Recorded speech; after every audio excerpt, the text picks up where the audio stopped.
ये जो तुमने अपने पिता का उदाहरण दिया कि उनका तुम्हारा पिता पुत्र का नाता तो समाप्त नहीं हुआ, तो यह भी तुम्हारा भ्रम है, अज्ञान है। केवल तुम्हारे मन में अभी तक वो रिश्ता जीवित है, क्योंकि तुम अभी तक उसी जन्म में हो।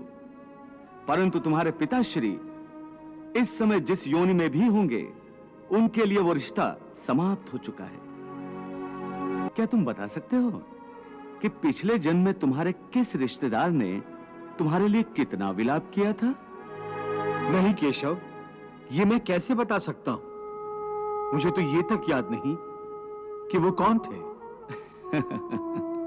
बस जिस तरह तुम अपने पिछले जन्म को भूल गए हो, उसी तरह तुम अपने इस जन्म को भी भूल जाओगे। इस जन्म के रिश्तों का अर्थ तुम्हारे आने वाले जन्म में कुछ भी नहीं रह जाएगा। आज अभिमन्यु को तुम अपना पुत्र समझ रहे हो सकता है पिछले जन्म में वो तुम्हारा पिता रहा हो, या आने वाले जन्म में तुम्हारा महाशत्रु बन जाए। हे केशव, ये जो तुम वैराग्य की बात करते हो, ये तो तभी आ सकता है जब प्राणी को आपकी इस बात पर विश्वास हो जाए कि ये सारा जगत वास्तव में मिथ्या है, नश्वर है, परंतु आपकी माया के प्रभाव से वो सत्य जान पड़ता है। इस परम सत्य के ज्ञान पर विश्वास हो जाए, तभी तो वैराग्य होगा। बिल्कुल, ज्ञान ही मनुष्य के हृदय में वैराग्य पैदा कर सकता है, और वही सच्चा ज्ञान मैं तुम्हें प्रदान कर रहा हूं। तुम तो प्रदान कर रहे हो कृष्ण, परंतु मेरा मन उसको ग्रहण क्यों नहीं कर रहा? क्योंकि अभी तक तुम मोह और भ्रम के अंधकार से बाहर नहीं निकले, इसलिए तुम उस ज्ञान को ग्रहण करने में असमर्थ हो। इसीलिए मैं तुम्हें समझा रहा हूं कि केवल शरीर मरते हैं, आत्मा नहीं मरती। इसलिए तुम शरीर का मोह त्याग दो, उनकी मृत्यु का शोक त्याग दो, परंतु तुम्हारा मन उस सत्य को मानना नहीं चाहता। तुम ठीक कहते हो केशव, मैं तुम्हारी बात समझता तो हूं, परंतु मेरा मन उसे ग्रहण क्यों नहीं कर रहा? इसका कारण क्या है? इसका कारण है वो जंजीर जो तुम्हारे मन ने अपने ही गिर्द लपेट रखी है। कौन सी जंजीर? रिश्तेदारी की जंजीर, ये नातेदारी का मोह कि ये मेरा भाई है, ये मेरा मामा है, ये मेरा ससुर है, ये पितामह है।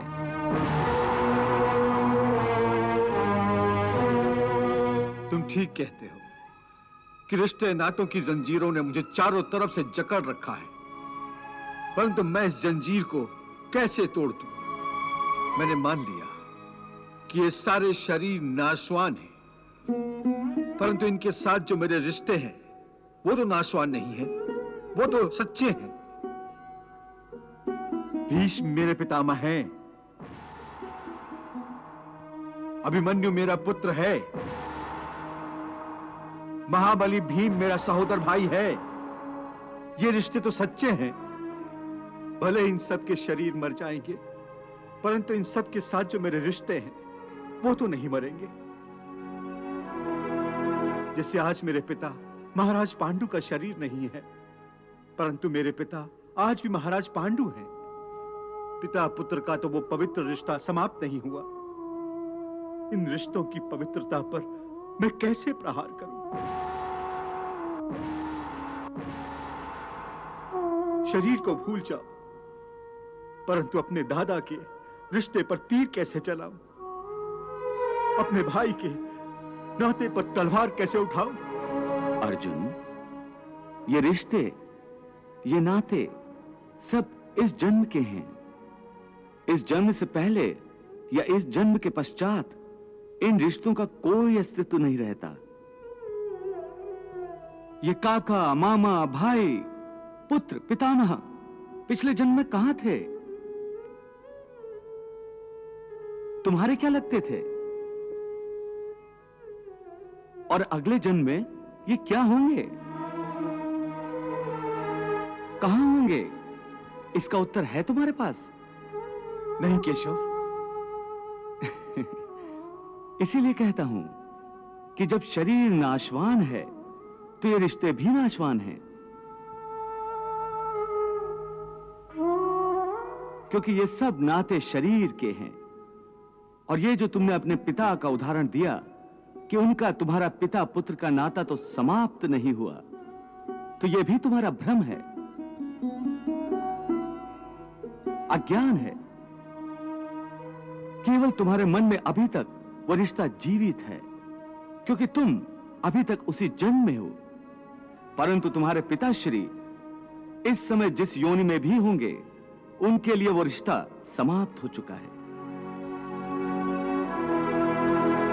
पिता की बात छोड़ो, अपनी बात करो। पिछले जन्म में जब तुम्हारी मृत्यु हुई होगी,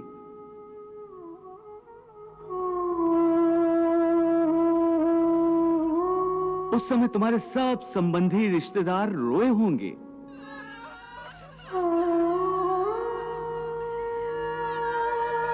तुम्हारी पत्नी ने, तुम्हारे पुत्रों ने बहुत विलाप किया होगा।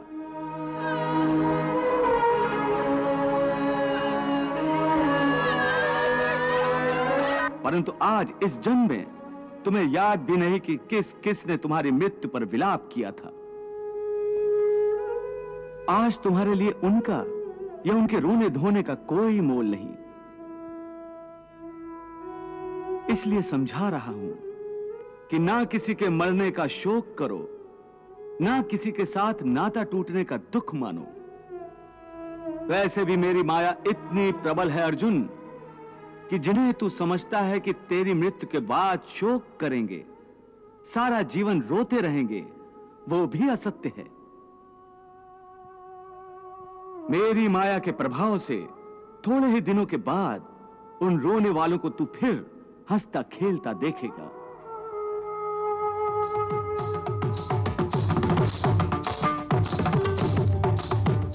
मित्र 4 दिन रोता है, भाई 10 दिन रोता है, पत्नी उससे अधिक रोती है, माता सबसे अधिक समय तक रोती है। परंतु सबके आंसू धीरे धीरे सूख जाते हैं और उन आंखों में फिर से नए नए सपनों की रोशनी चमकने लगती है। हे अर्जुन, क्या तुम बता सकते हो कि पिछले जन्म में तुम्हारे किस रिश्तेदार ने तुम्हारे लिए कितना विलाप किया था? नहीं केशव, ये मैं कैसे बता सकता हूं? मुझे तो ये तक याद नहीं कि वो कौन थे। बस जिस तरह तुम अपने पिछले जन्म को भूल गए हो, उसी तरह तुम अपने इस जन्म को भी भूल जाओगे। इस जन्म के रिश्तों का अर्थ तुम्हारे आने वाले जन्म में कुछ भी नहीं रह जाएगा। आज अभिमन्यु को तुम अपना पुत्र समझ रहे हो सकता है पिछले जन्म में वो तुम्हारा पिता रहा हो, या आने वाले जन्म में तुम्हारा महाशत्रु बन जाए। आज तुम जिनको अपना रिश्तेदार समझ रहे हो, जिन्हें आदरणीय समझ रहे हो, और इसी कारण उनकी हत्या करने से संकोच कर रहे हो सकता है उन्हीं में से किसी ने तुम्हारे किसी पिछले जन्म में तुम्हारी हत्या की हो।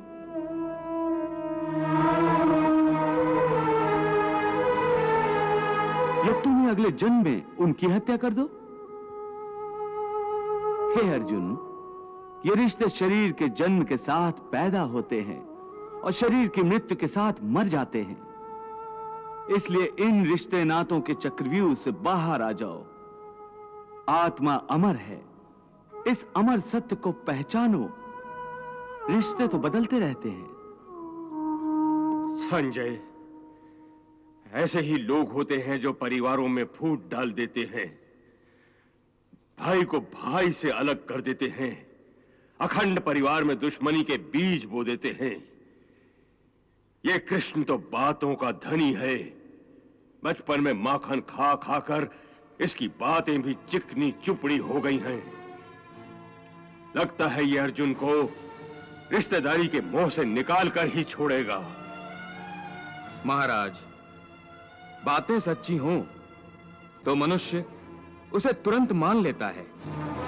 श्री कृष्ण की बातें सच्ची हैं, तभी तो दिल को भाती हैं। भाती है? मेरे दिल में तो तीर की तरह चुभ रही हैं उसकी बातें। मैं तो खुश था कि कृष्ण इस युद्ध में हथियार नहीं उठाएगा, परंतु आज पता चला कि उसका सबसे भयंकर शस्त्र उसकी जीभ है और वो इस शस्त्र का बेधड़क प्रयोग कर रहा है और कोई कुछ नहीं कर सकता। अब बताओ, उसकी जीभ कौन से अंगारे बरसा रही है? हे अर्जुन, इसलिए तुम्हें न रिश्तों से मोह करना चाहिए, न रिश्तों के टूटने का शोक करना चाहिए। यही सांख्य योग का ज्ञान है कि मनुष्य को एक सन्यासी की भांति सोचना चाहिए कि ये सब रिश्ते नाते मोह को उत्पन्न करते हैं और मोह इन रिश्तों को इतनी जोर से पकड़ लेता है जैसे एक लोभी पुरुष नदी में डूबते हुए भी धन की गठरी को नहीं छोड़ता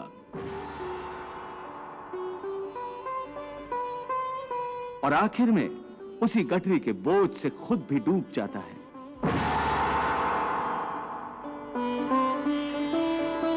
इसलिए अपने मन को सन्यासी बनाओ और इस मोह के बंधनों को छोड़ो और इस बात पर ध्यान दो कि इस समय तुम्हारा कर्तव्य क्या है, तुम्हारा धर्म क्या है और उसी के अनुसार कर्म करो।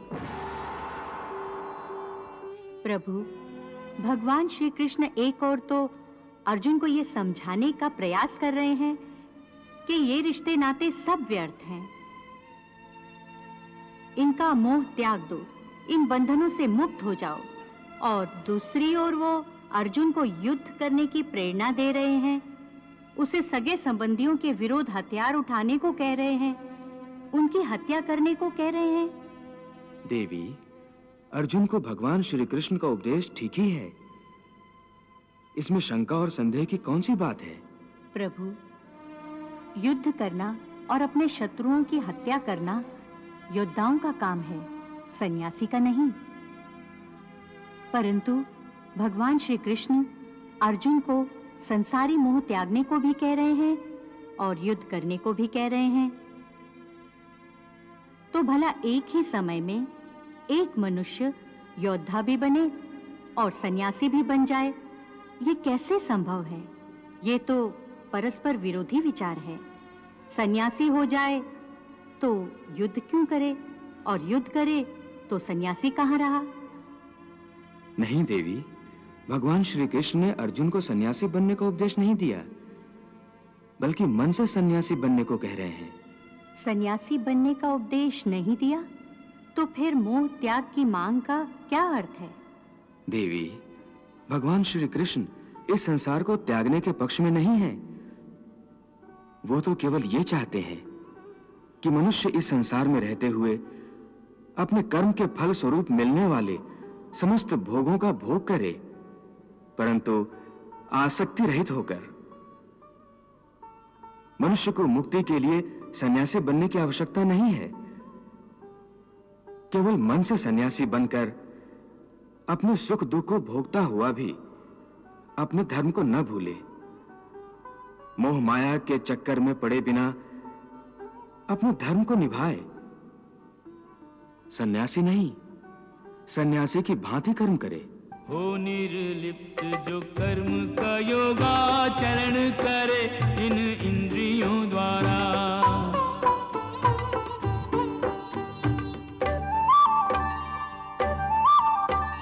जिसने मन से इंद्रियां जीती, इंद्रियों से जो पुरुष न हारा। साथ रहे पंचेंद्रियों के, साथ रहे पंचेंद्रियों के, फिर भी पंचेंद्रियों से रहे न्यारा।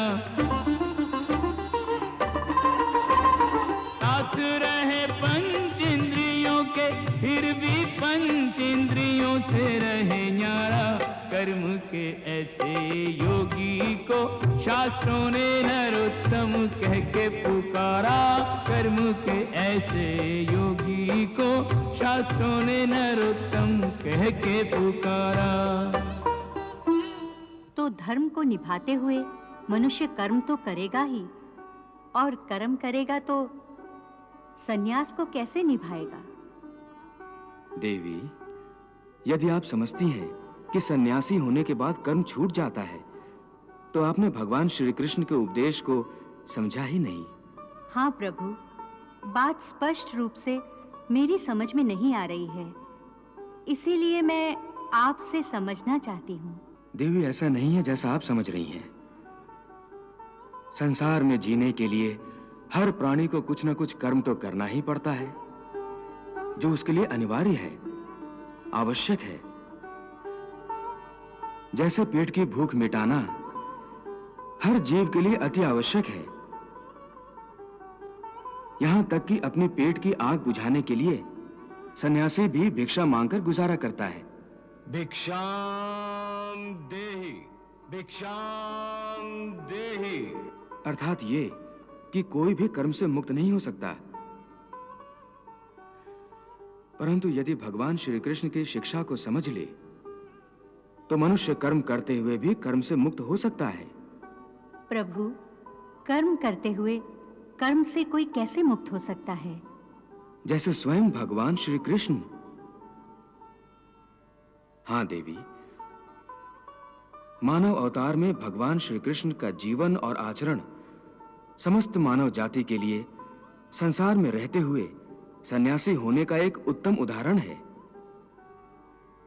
उन्होंने संसार में रहते हुए धर्म समझकर कर्म किया, जय पराजय अथवा फल की चिंता कभी नहीं की।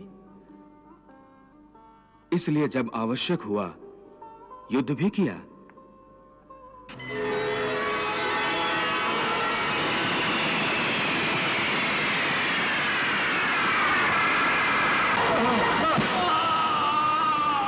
कभी हारे, कभी जीते, परंतु उनके चेहरे पर वही मुस्कान और उनके हृदय में वही शांति रही।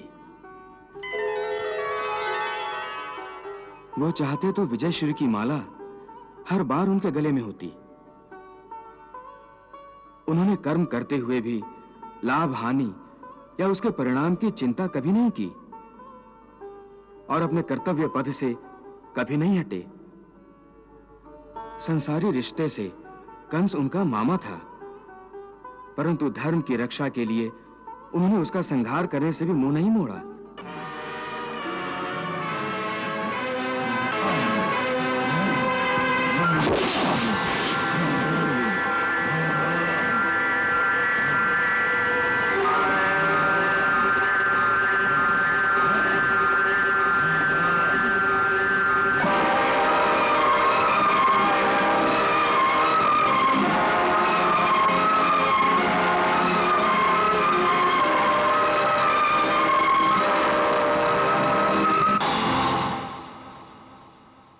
सो देवी, भगवान श्री कृष्ण अर्जुन को इसलिए यह उपदेश दे रहे हैं कि तेरा धर्म युद्ध करना है, परंतु यदि तू इस भावनाओं की नदी में बहता रहा और मन को अपने वश में ना कर सका, तो तू अपने धर्म का पालन नहीं कर सकेगा।